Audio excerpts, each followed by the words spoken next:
Moses and Levites um, slaying a bunch of people after the golden calf incident.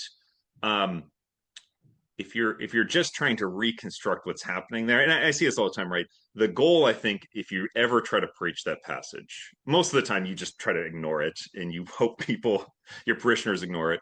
At best, what you're just trying to do is get people to not be offended at that passage. If Mm, I can get to the mm, point where I can make get around, I'm good. But that's not fostering love of God and neighbor. That's just making it not offensive. Whereas, hey, is there this additional meaning where God is trying to teach us something about um, slaying all of those areas of potential heresy that are going on in our heart right now?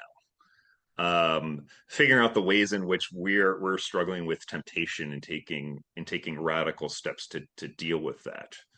Um, hey, it's a spiritual interpretation, um, and maybe we want to foreground that in order to foster love of God and neighbor. We're not we're not getting rid of the historical sense. We're saying, yeah, these things really happened.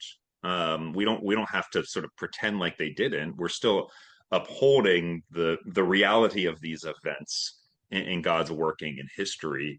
But we're foregrounding these spiritual readings in order to foster love of God and neighbor.